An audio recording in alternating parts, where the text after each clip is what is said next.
ಶಾಲೆಯನ್ನ ನೀಡಿದಂತ ಎಲ್ಲ ನನ್ನ ಈ ಒಂದು ಗ್ರಾಮದ ರೈತ ಮಹಿಳೆಯರಿಗೂ ರೈತ ಬಾಂಧವರಿಗೂ ಅದೇ ರೀತಿಯಾಗಿ ನಮ್ಮ ಸಂಸ್ಥೆಯ ರೋವರಿಗಳಾಗಿರ್ತಕ್ಕಂಥ ಮಹೇಶ್ ಸರ್ ಅವರಿಗೂ ನಮ್ಮ ಕಲಾ ತಂಡದ ಪರವಾಗಿ ಅಭಿನಂದನೆಗಳು.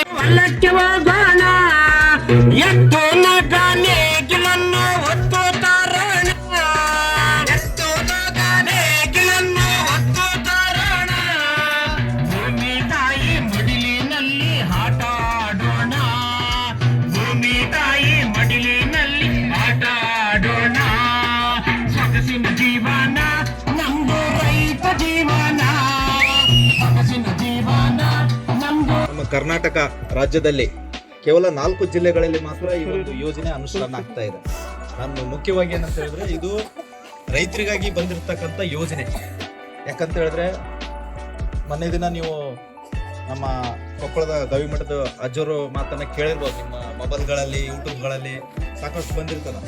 ಅನ್ನ ಬೆಳೆಯೋದಕ್ಕೆ ಯಾವುದೇ ಟೆಕ್ನಾಲಜಿ ಇಲ್ಲ. ಅನ್ನ ಬೆಳಿಬೇಕಂತ ಹೇಳಿದ್ರೆ ರೈತನೇ ಬೆಳಿಬೇಕು. ಅದಕ್ಕೋಸ್ಕರ ರೈತರನ್ನ ಮತ್ತು ನೀರಿನ ಸಂರಕ್ಷಣೆ ಮಾಡ್ಬೋದು. ಅದ್ರ ಜೊತೆಯಲ್ಲಿ ತಾವೆಲ್ಲ ರೈತರು ಇದ್ದೀರಾ.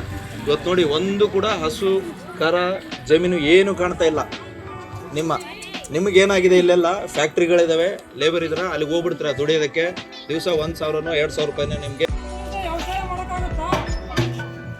ಹೌದಪ್ಪ, ಹೌದು.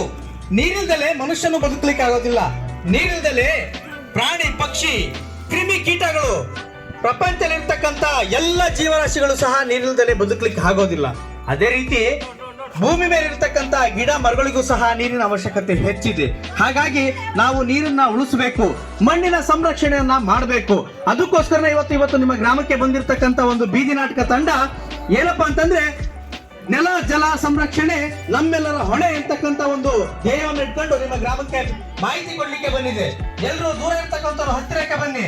ನಾವು ಮಾಡ್ತಿರ್ತಕ್ಕಂಥ ನಾಟಕ ನೆಲ ಜಲ ಸಂರಕ್ಷಣೆ ನಮ್ಮೆಲ್ಲರ ಹೊಣೆ, ನೆಲ ಜಲ ಸಂರಕ್ಷಣೆ ನಮ್ಮೆಲ್ಲರ ಹೊಣೆ, ನೆಲ ಜಲ ಸಂರಕ್ಷಣೆ ನಮ್ಮೆಲ್ಲರ ಹೊಣೆ.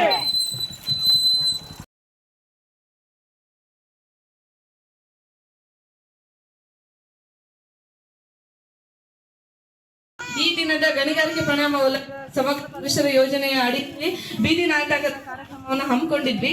ಈ ಕಾರ್ಯಕ್ರಮದಲ್ಲಿ ಸಂಸ್ಥೆಯ ಮುಖ್ಯಸ್ಥರಾಗಿರ್ತಕ್ಕಂಥ ಮಹೇಶ್ ಕುಮಾರ್ ಸರ್ ಅವರು ಭಾಗವಹಿಸಿದ್ರು.